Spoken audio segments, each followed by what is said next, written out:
तो चैप्टर का नाम है प्राणियों में संरचनात्मक संगठन।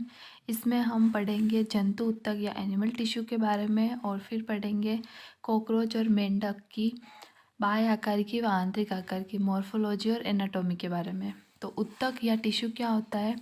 ऐसी कोशिकाओं का समूह जिनकी उत्पत्ति समान हो एवं जो समान कार्य करने के लिए रूपांतरित हुए हो, लेकिन उनकी संरचना समान या असमान हो सकती है। यानी कि उत्पत्ति समान होनी चाहिए, कार्य समान होने चाहिए, संरचना जो है समान या असमान हो सकती है। तो ऐसी कोशिकाओं का समूह जो है ऊतक या टिश्यू कहलाता है। ठीक है। फिर अपन को पता है कि अंडाणु और शुक्राणु के युग निषेचन से जो है युग्मनज या जाइगोट बनता है। और फिर इसमें जो है 2 से 4, 4 से 8, 8 से 16, फिर 32 कोशिका अवस्था आती है। इस 32 कोशिका अवस्था को अपन ब्लास्टूला कहते हैं। ठीक है।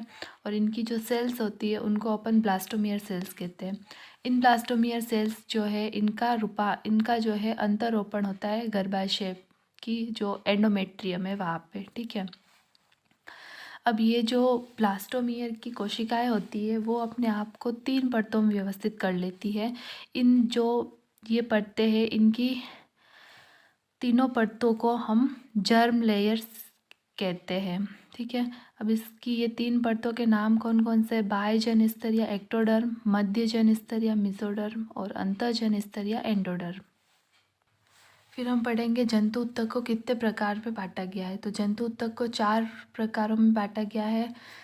पहला उपकला ऊतक या एपिथेलियल टिश्यू, दूसरा हो जाएगा संयोजी ऊतक या कनेक्टिव टिश्यू। ठीक है। इस संयोजी ऊतक कनेक्टिव टिश्यू में अपन रक्त के बारे में पढ़ेंगे, जो अपना एक और चैप्टर है शरीर द्रव परिसंचरण, उसमें डिटेल में पढ़ेंगे इसके बारे में। फिर पेशी ऊतक जो मसल्स रोल प्ले करती है अपनी बॉडी के अंदर, उन सब के बारे में पढ़ेंगे। तंत्रिका ऊतक या नर्वस टिश्यू, ये अपन तंत्रिकी नियंत्रण समन्वय में पढ़ेंगे। तो सबसे पहले आता है उपकला ऊतक। उपकला ऊतक की उत्पत्ति जो है बाह्यजन स्तर, मध्यजन स्तर और अंतःजन स्तर तीनों से होती है। ठीक है।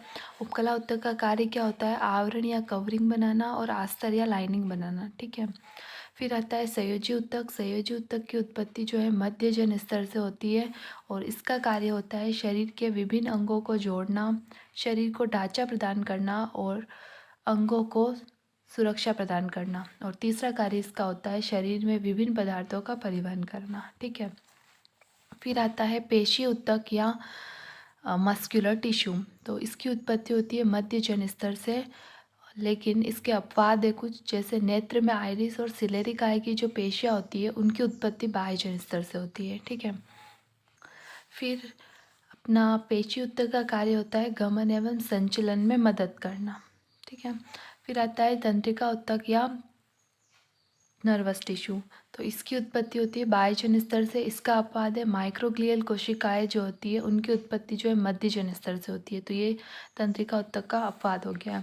फिर जो तंत्रिका ऊतक है उसका कार्य क्या होता है? तंत्रिका आवेगों की उत्पत्ति एवं संचरण कराना। ठीक है। फिर अपन उपकला ऊतक या एपिथेलियल टिश्यू को अब डिटेल में पढ़ेंगे। ठीक है। तो उपकला एपिथेलियल, इसमें एपी मतलब होता है ऊपर और थीलियल मतलब वृद्धि, अपॉन ग्रोथ। किसी भी ऊपर मतलब ये जैसे उपकला ऊतक है तो ये संयोजी ऊतक पर वृद्धि करेगा, है ना। तो उपकला मतलब ऊपर वृद्धि। ठीक है।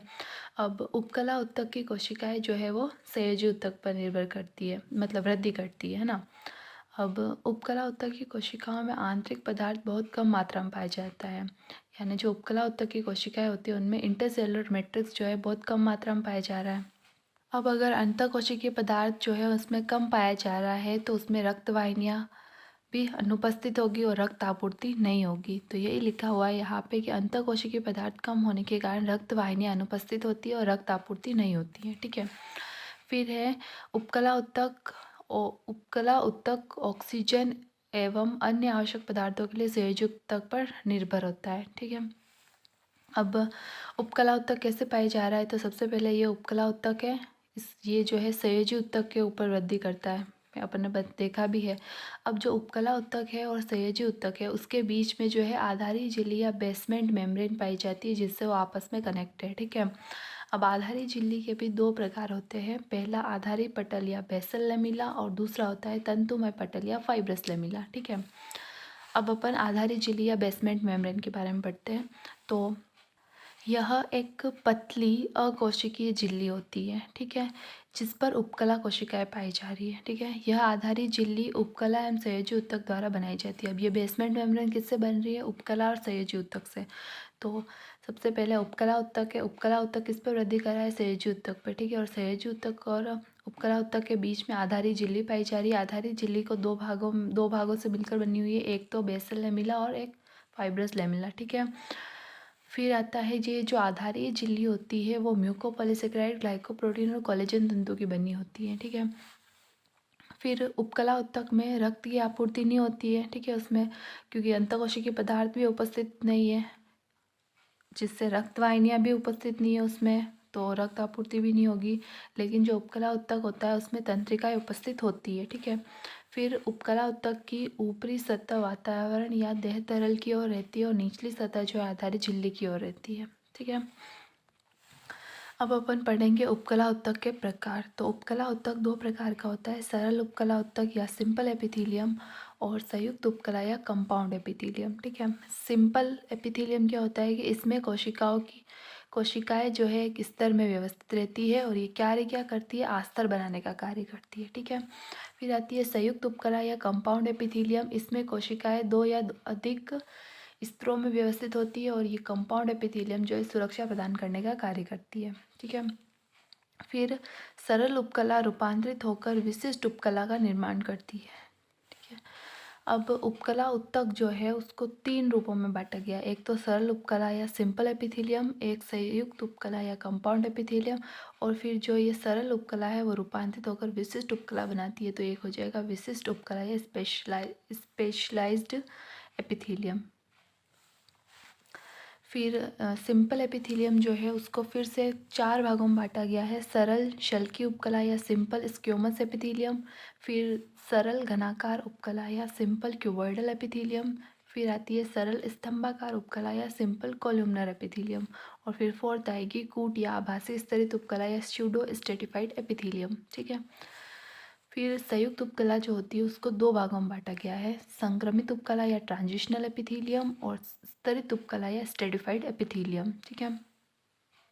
अब विशिष्ट उपकला जो होती है उसे वापस तीन भागों में बांटा जाता है, ग्रंथिल उपकला या ग्रैंडुलर एपिथेलियम, तंत्रिका संवेदी उपकला या न्यूरोसेंसरी एपिथेलियम और वर्णक उपकला या पिगमेंटेड एपिथेलियम। अब अपन सरल उपकला ऊतक के प्रकारों को जो है डिटेल में पढ़ेंगे, ठीक है। तो सरल शल्की उपकला पहला प्रकार हो गया, यानी कि सिंपल स्क्यूमस एपिथेलियम, ठीक है। तो ये सरल शल्की उपकला जो है चपटी कोशिकाएं होती है, टाइल के जैसे व्यवस्थित होती है, जिसके कारण इसको पेवमेंट एपिथेलियम कहते हैं, ठीक है। इसमें गोल चपटा केंद्रक उपस्थित होता है कोशिका के केंद्र में, ठीक है। और इसमें अनियमित लहरदार किनारे इरेगुलर वेव लाइक बाउंड्रीज उपस्थित होती है, इस कारण इसको ट्रेसलेटेड उपकला भी कहते हैं, ठीक है। अब सरल शल्की उपकला का कार्य क्या होता है? विसरण और निश्चंदन, डिफ्यूजन और फिल्ट्रेशन का कार्य होता है। सरल शल्की उपकला कहाँ पाई जाती है पूछ सकते हैं। तो सरल शल्की उपकला जो है वो फेफड़ों की कुपिका या एल्वुलाई ऑफ लंग्स में पाई जाती है, जहाँ पे इसको न्यूमोसाइट्स कहते हैं, ठीक है। फिर रक्तवाहिनियों की भित्ति में या वॉल्स ऑफ ब्लड वेसल्स में भी सरल शल्की उपकला पाई जाती है, जहाँ पे इसको एंडोथीलियम कहते हैं। फिर उसके बाद देह गुहाओं की भित्ति में यानी कि वॉल्स ऑफ बॉडी कैविटी में भी सरल शल्की उपकला पाई जाती है, जहाँ पे इसको मेसोथीलियम कहेंगे। और नेफ्रॉन के बोमेन संपुट ऑफ नेफ्रॉन्स में इसको पोडोसाइट कहेंगे, ठीक है। फिर सेकंड प्रकार आता है इसका सरल घनाकार उपकला या सिंपल क्यूबॉइडल एपिथेलियम, ठीक है। इसमें जो एक घन के आकार की कोशिकाएं पाई जाती है, गोल केंद्रक होता है और कोशिका के केंद्र में यह उपस्थित होता है, ठीक है। अब जो ये सरल घनाकार उपकला होती है कार्य क्या करती है? तो इसका कार्य होता है स्त्रावण और अवशोषण कराना, सिक्रीशन और एब्जॉर्प्शन का कार्य होता है इसका। सरल घनाकार उपकला पूछ सकते हैं कहाँ पाई जाती है? तो ये पाई जाएगी थायराइड ग्रंथि की पुटिका या फॉलिकल्स ऑफ थायराइड ग्लैंड। फिर पाई जाएगी जनद या गोनाड्स में। जर्म कोशिकाएं जो होती है वो सरल घनाकार कोशिकाएं होती है, ठीक है। और जनन जैसे वृषण और अंडाशय में ये सरल घनाकार उपकला ऊतक पाया जाएगा, ठीक है। फिर अग्नाशय की एसिनार कोशिकाएं या एसिनार सेल्स ऑफ पेंक्रियाज में भी ये पाई जाएगी। ठीक है, अब सरल घनाकार कोशिकाओं के रूपांतरण। ठीक है, अब इसके मॉडिफिकेशंस क्या है वो पढ़ेंगे। तो इसको दो प्रकार से अपन बांट सकते हैं, एक तो ब्रश बॉर्डर सरल घनाकार उपकला और सेकेंड हो जाएगी पक्षमाभी सरल घनाकार उपकला। ठीक है, तो ब्रश बॉर्डर सरल घनाकार उपकला जो है उसमें सूक्ष्मांकुर या माइक्रोविलाइज उपस्थित होंगे, और जो पक्षमाभी वाली है उसमें पक्षमाभी या सीलिया उपस्थित होंगे। ठीक है, तो ब्रश बॉर्डर सरल घनाकार उपकला क्या कार्य करती है? अवशोषण के लिए क्षेत्रफल को बढ़ा देती है। ठीक है, और कहाँ पाई जा रही है? व्रकाणु और नेफ्रॉन्स के समीपस्थ संवलित नलिका पीसीटी भाग में पाई जा रही है। ठीक है, और जो पक्षमाभी सरल घनाकार उपकला है उसका कार्य क्या होता है कि एक विशिष्ट दिशा में किसी भी पदार्थ की गति करवाना। ये कार्य होता है अपने सिलिएटेड सिंपल स्क्यूमस एपिथेलियम का। ठीक है, और ये कहाँ पाई जा रही है? श्वसनी या ब्रोंकाई भाग में जो है पक्षमाभी सरल घनाकार उपकला पाई जाती है। ठीक है, फिर थर्ड आता है सरल स्तंभाकार उपकला। ठीक है, सरल स्तंभाकार उपकला, तो इसमें जो है लंबा और आधारी केंद्रक पाया जाएगा। आधारी झिल्ली के पास में केंद्रक पाया जा रहा है। लंबी और पतली कोशिकाएं टॉल या सिलेंडर सेल्स पाई जाती है। कार्य क्या होता है इसका? स्त्रावण या सिक्रीशन और अवशोषण या एब्जॉर्प्शन कराना। ठीक है, सरल स्तंभाकार उपकला कहाँ पाई जाती है? संपूर्ण आहार नाल में या कंप्लीट एनिमेट्री कैनाल जो है वहाँ पे सरल स्तंभाकार उपकला उपस्थित होती है। फिर आता है सरल स्तंभाकार कोशिकाओं का रूपांतरण। तो फर्स्ट हो जाएगी इसमें ब्रश बॉर्डर सरल स्तंभाकार उपकला, और सेकेंड हो जाएगी पक्षमाभी सरल स्तंभाकार उपकला। ठीक है, तो ब्रश बॉर्डर सरल स्तंभाकार उपकला जो है उसमें सूक्ष्मांकुर या माइक्रोविलाइज उपस्थित होंगे। ठीक है, और ये कहाँ पाई जाएगी? आहार नाल या एलिमेंट्री कैनाल में। ठीक है, फिर पक्षमाभी सरल स्तंभाकार उपकला या सिलिएटेड सिंपल कोलुमनर एपिथेलियम, तो इसकी स्थिति होगी श्वसनिकाओं और फेलोपियन नलिका में, यानी कि ब्रोंकाइज और फेलोपियन ट्यूब्स में जो है वो पक्षमाभी सरल स्तंभाकार उपकला पाई जाएगी। फिर आता है फोर्थ नंबर की कूट या आभासी स्तरित उपकला या शूडो स्टेटिफाइड एपिथेलियम। ठीक है, इसमें इस उपकला पर जो है पक्षमाप उपस्थित होंगे। ठीक है, फिर इसमें विभिन्न आकार की कोशिकाएं पाई जाती है। सूक्ष्मदर्शी या माइक्रोस्कोप में देखने पर इसके केंद्र कैसे दिखाई देंगे, और क्या लिखा है यहाँ पे कि वास्तव में इस उपकला में स्तंभाकार कोशिकाएं एक ही स्तर में व्यवस्थित रहती है, लेकिन विभिन्न आकार की स्तंभाकार कोशिकाएं होने के कारण सूक्ष्मदर्शी में केंद्र की स्थिति स्तरों में दिखती है, जिसके कारण ऐसा आभास होता है कि यह मल्टी लेयर्ड है। यानी है तो इसकी एक मतलब एक ही स्तर में व्यवस्थित है, लेकिन इसके केंद्रक जो है मतलब इसकी आकार अलग अलग विभिन्न आकार की कोशिकाएं हैं।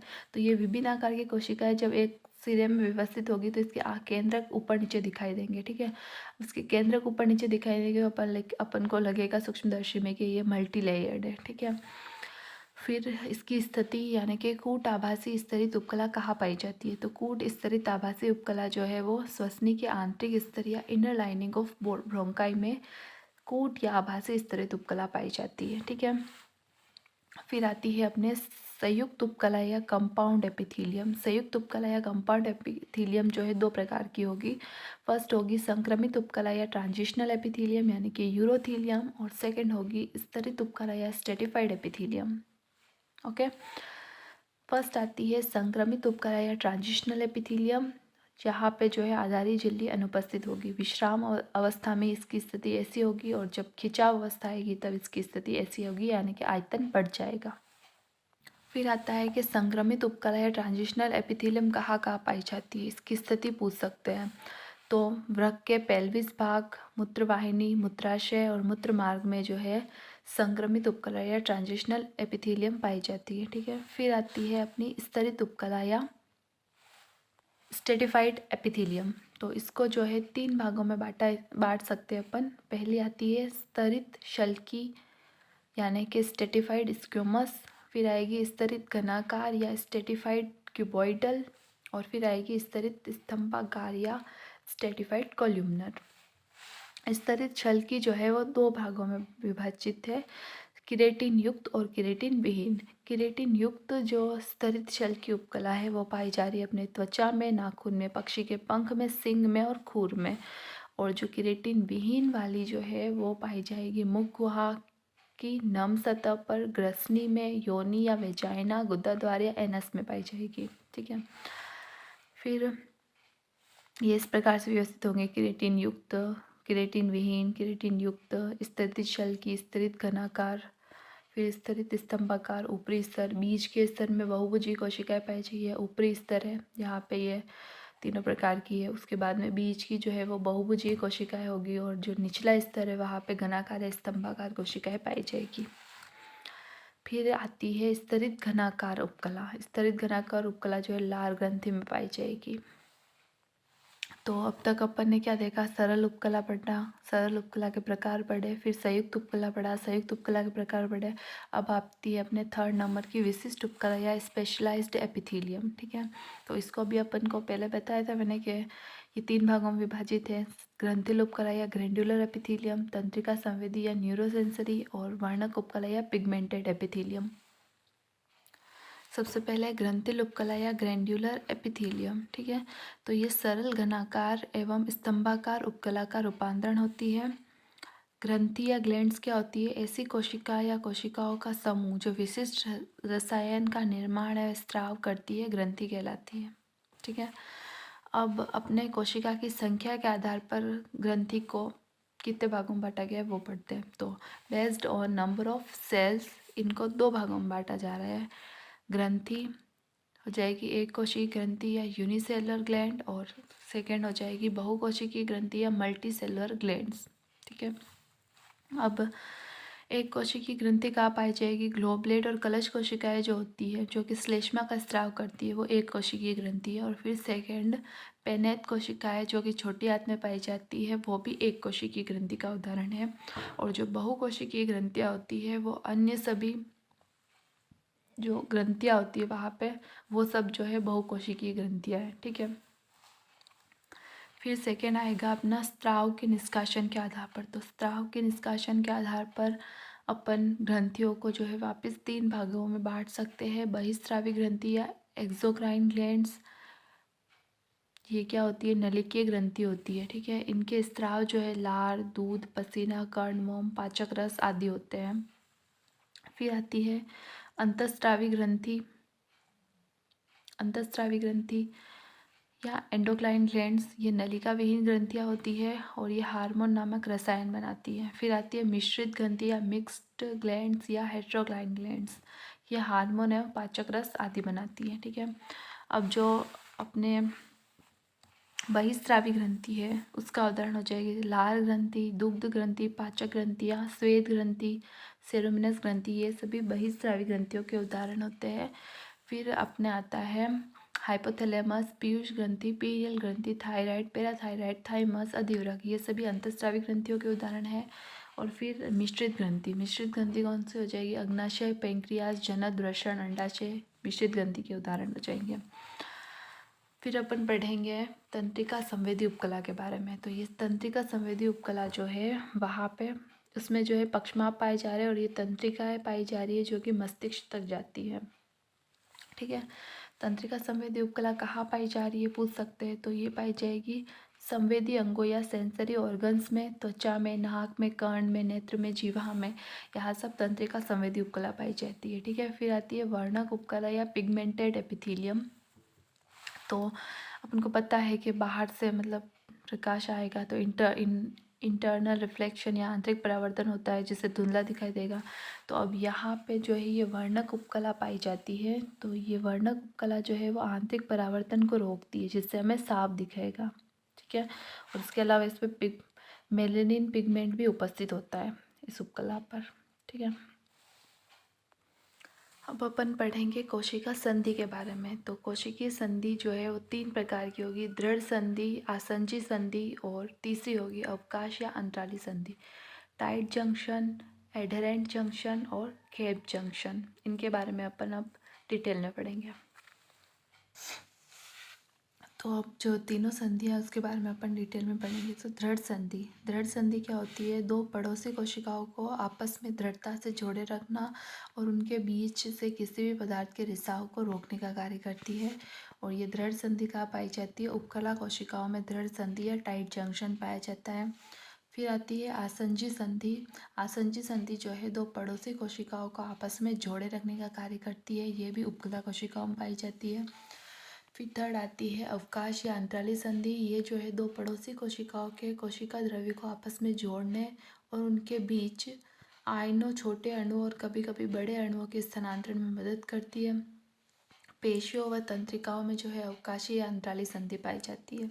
ठीक है, फिर अपन पढ़ेंगे अब उपकला उत्तक के बारे में अपन डिटेल में पढ़ा। उसके बाद में उसके जो भी प्रकार है वो सब देखिए। अब सेकेंड आएगा अपना संयोजी उत्तक। तो संयोजी उत्तक की उत्पत्ति जो है मध्य जन स्तर या मेसोडर्म से होती है। ठीक है, और संयोजी उत्तक के कार्य क्या होते हैं, तो इसमें शरीर के विभिन्न अंगों को जोड़ना। फिर सेकेंड इसका काम हो जाएगा अस्थि एवं उपास्थि जो होती है यानी कि अंतरंगों को सुरक्षा प्रदान करना। थर्ड हो जाएगा रुधिर एवं लसिका, शरीर में गैसों एवं पदार्थों का परिवहन कराना। संयोजी उत्तक शरीर में बहुतायत एवं विस्तृत रूप से फैला हुआ है। संयोजी उत्तक में तीन सबस्टांस है, आधात्री या मैट्रिक्स, कोशिका या सेल्स और तंतु या फाइबर्स। तो आधात्री क्या होती है, यह तरल पदार्थ होता है जिसमें कोशिका एवं तंतु उपस्थित होते हैं। यह आधात्री इसमें उपस्थित कोशिकाओं द्वारा ही बनाई जाती है और ये म्यूकोपॉलीसेकेराइड की बनी होती है। फिर आता है कोशिका या सेल्स। तो इसमें फर्स्ट होगी तंतुकोरक कोशिका या फाइब्रोब्लास्ट सेल्स, फिर होगी महाभक्षकाणु या मैक्रोफेजेस, फिर थर्ड होगी मास्ट कोशिका या मास्ट सेल्स, फिर आएगी वसा कोशिका या एडिपोसाइट्स, फिर लसीकाणु या लिम्फोसाइट्स, प्लाज्मा कोशिका या प्लाज्मा सेल्स। ठीक है, अब तंतु या फाइबर्स जो है उनको तीन पार्ट्स में डिवाइड किया गया है, कोलेजन तंतु, इलास्टिन तंतु और रेटिकुलर तंतु। अब फर्स्ट इसमें अपन कोशिकाएं कौन कौन सी उनको डिटेल में पढ़ रहे हैं। तो फर्स्ट होती है अपने तंतु कोरक कोशिका या फाइब्रोब्लास्ट सेल्स, यानी कि फाइबर बनाने वाली, फाइबर फॉर्मिंग सेल्स जो है वो फाइब्रोब्लास्ट सेल्स कहलाती है। फिर सेकेंड इसका काम हो जाएगा अस्थि एवं उपास्थि, अंतरंगों को सुरक्षा प्रदान करना। थर्ड हो जाएगा इसका काम रुधिर लसिका, शरीर में गैसों एवं पदार्थों का परिवहन कराना। संयोजी उत्तक जो है शरीर में बहुतायत एवं विस्तृत रूप से फैला हुआ पाया जाता है। संयोजी उत्तक के तीन मतलब उसमें पार्ट्स हैं, आधात्री या मैट्रिक्स, कोशिका या सेल्स पाई जाएगी उसमें, और तंतु या फाइबर्स पाए जाएंगे। आधात्री क्या होती है, यह तरल पदार्थ होता है जिसमें कोशिका एवं तंतु उपस्थित होते हैं। यह आधात्री इसमें उपस्थित कोशिकाओं द्वारा ही बनाई जाती है और यह म्यूकोपॉलीसेकेराइड की बनी होती है। ठीक है, मैट्रिक्स किससे, म्यूकोपॉलीसेकेराइड से मिलकर बनी हुई है। ठीक है, फिर कोशिका या सेल्स जो फर्स्ट होगी तंतुकोरक कोशिका या फाइब्रोब्लास्ट सेल्स, सेकेंड होगी महाभक्षकाणु कोशिका या मैक्रोफेजेस, थर्ड होगी मास्ट कोशिका या मास्ट सेल्स, फिर पाई जाएगी अपने वसा कोशिका या एडिपोसाइट्स, फिर लसीकाणु या लिम्फोसाइट्स, और फिर पाई जाएगी प्लाज्मा कोशिका या प्लाज्मा सेल्स। तंतु जो है तीन प्रकार है इसके भी, कोलेजन तंतु, इलास्टिन तंतु और रेटिकुलर तंतु। तो इसमें कोशिकाओं के प्रकार को अब अपन डिटेल में पढ़ेंगे। तो फर्स्ट है तंतुकोरक कोशिकाएं यानी कि फाइब्रोब्लास्ट सेल्स। ये क्या करती है, फाइबर फॉर्मिंग, तंतु बनाने का कार्य करती है। ये संयोजी उत्तक में सर्वाधिक संख्या में पाई जाने वाली सबसे बड़ी कोशिका है। यह सर्वाधिक मात्रा में आधात्री निर्माण करती है। ये कोशिकाएं कोलेजन, इलास्टिन और रेटिकुलर तंतु का निर्माण करती है। सेकंड हो जाएगी अपने महाभक्षकाणु कोशिका या स्क्रेवेंजर सेल्स। तो संयोजी उत्तक में पाई जाने वाली दूसरी सबसे बड़ी कोशिकाएं होती है महाभक्षकाणु कोशिकाएं, और संख्या में तंतुकोरक कोशिकाओं से ये कम पाई जाती है। शरीर में प्रवेश करने वाले बाह्य जीवों का यह भक्षण करती है। महाभक्षकाणु कोशिकाएं कुछ दी हुई है इनके, और ये कहाँ पे पाई जा रही है उनको भी अपन को याद रखना है, पूछ सकते हैं। तो फर्स्ट कुफर कोशिकाएं जो कि यकृत या लीवर में पाई जाएगी, डस्ट कोशिकाएं जो कि फेफड़े या लंग्स में पाई जाएगी, मोनोसाइट जो कि पाई जाएगी रक्त या ब्लड में, रेटिकुलर एंडोथीलियल कोशिकाएं जो कि प्लीहा या स्प्लीन में पाई जाएगी, माइक्रोग्लियल कोशिकाएं जो कि मस्तिष्क या ब्रेन में पाई जाएगी, फिर आएगी हेजल कार्पसल जो कि अपने थाइमस ग्लैंड में पाई जाएगी। फिर नेक्स्ट इसका भाग होगा मास्ट कोशिका या मास्ट सेल्स जो कि 3 रसायनों का स्राव करती है, हिस्टामिन, सेरोटोनिन और हिपेरिन। हिस्टामिन जो है वाहिनी शीतलक या फैलावक होता है, वैसोडाइलेटर होता है। सेरोटोनिन वाहिनी संकुचक या वैसोकॉन्स्ट्रिक्टर होता है, और हिपेरिन जो है प्रतिस्कंदक एंटीकोगुलेंट होता है, रक्त स्कंदन को रोकने का कार्य करता है। ये इन्हीं को बताया हुआ है कि सेरोटोनिन जो है संकुचन कर रहा है, वाहिनी का रक्तापूर्ति कम हो जाएगी। फिर जो अपने यहाँ पे जो नॉर्मल ब्लड वेसल्स है उसमें उसका आकार, फिर जो अपने फैलावक है हिस्टामिन, उसकी वजह से जो है फैलाव हो जाएगा। ठीक है। फिर फोर्थ आएगी वसा कोशिका या फैट सेल्स या एडिपोसाइट्स। तो ये दो प्रकार की होगी, श्वेत वसा कोशिकाएं और भूरी वसा कोशिकाएं, मोनोलोक्यूलर एडिपोसाइट्स और मल्टीलोक्यूलर एडिपोसाइट्स। तो यहाँ पे इसमें जो है वसा रिक्तिका या फैट वैक्यूल पाया जा रहा है और सूत्रकणिका पाई जा रही है, यानी कि माइटोकॉन्ड्रिया पाया जा रहा है। तो इसमें ये यहाँ इधर केंद्रक इधर व्यवस्थित है वसा। अब माइटोकॉन्ड्रिया कम संख्या में तो ऊर्जा कम मात्रा में बनेगी और इसकी अंगूठी जैसी संरचना होती है श्वेत वसा कोशिकाओं की। कहाँ पाई जा रही है? मनुष्य में त्वचा के नीचे, व्हेल मछली की त्वचा के नीचे, मेरिनो भेड़ की पूंछ में और ऊँट के कुबड़ में जो है श्वेत वसा कोशिकाएं पाई जाती है। ठीक है। फिर आती है अपने भूरी वसा कोशिकाएं या मल्टी लोक्यूलर एडिपोसाइट। इसमें कई वसा रिक्तिकाएं पाई जाती है, माइटोकॉन्ड्रिया अधिक मात्रा में पाए जा रहे हैं, यानी कि ऊर्जा भी अधिक बनेगी। नवजात शिशु में और चूहों में जो है भूरी वसा कोशिकाएं पाई जाती है और इसी कारण जो है बच्चे जो होते हैं उनको ठंड कम लगती है। फिर आता है वसा कोशिकाओं के कार्य। तो पहला कार्य होता है इसका वसा का संग्रहण करना। ये जो है आपातकालीन में भोजन का स्रोत होती है और वसा इंसुलेटर या कुचलक का कार्य करती है। ठीक है। फिर फिफ्थ नंबर की आएगी लसीकाणु या लिम्फोसाइट्स। ये कार्य करती है प्रतिरक्षी या एंटीबॉडीज फॉर्मेशन का। फिर आएगी प्लाज्मा कोशिका या प्लाज्मा सेल्स। ये जो है लसीकाणु बनाती है और प्रतिरक्षी का निर्माण करती है। और इसमें कार्टविल सेल्स, इसको प्लाज्मा कोशिका को कार्टविल सेल्स भी कहते हैं। इसमें यहाँ पे केंद्रक है और क्रोमेटिन पदार्थ जो है बैलगाड़ी के पहिए की तरह इसमें व्यवस्थित रहता है। अब आते हैं तंतु या फाइबर्स। तीन प्रकार के, कोलेजन, इलास्टिन और रेटिकुलर। कोलेजन जो है कोलेजन प्रोटीन से मिलकर बने हैं। दृढ़ तंतु होते हैं, इनमें लचीलापन कम होता है, सफ़ेद रंग के होते हैं और अशाखित होते हैं। फिर आते हैं इलास्टिन। इलास्टिन प्रोटीन से निर्मित होते हैं, लचीलापन होता है इसमें, पीले तंतु होते हैं और लचीलापन जो है इसके मुकाबले तो होता ही है। फिर रेटिकुलर रेटिकुलर प्रोटीन से निर्मित है। इसमें शाखाएं ज़्यादा है, लचीलापन भी ज़्यादा है। कहाँ पाई जाएगी? प्लीहा या स्प्लीन में, लसिका गांठ या लिम्फ नोड्स में पाई जाती है रेटिकुलर तंतु। फिर आते हैं अपने संयोजी ऊतक के प्रकार। तो दो प्रकार के होंगे, वास्तविक संयोजी ऊतक या कनेक्टिव टिश्यू प्रॉपर, और सेकंड विशिष्ट संयोजी ऊतक या स्पेशलाइज्ड कनेक्टिव टिश्यू। तो ये दो प्रकार के हैं, वापिस शिथिल या ढीले संयोजी ऊतक, और सेकंड हो जाएगा सघन संयोजी ऊतक या डेंस कनेक्टिव टिश्यू। शिथिल संयोजी ऊतक वापस दो प्रकार के होंगे, अंतराली संयोजी ऊतक या एडहेरेंट, और वसा संयोजी ऊतक या एडिपोस कनेक्टिव टिश्यू। सघन संयोजी ऊतक वापस दो, इधर भी ये भी दो प्रकार के, नियमित और अनियमित। नियमित श्वेत कोलेजन पीला इलास्टिन और अनियमित भी श्वेत कोलेजन पीला इलास्टिन।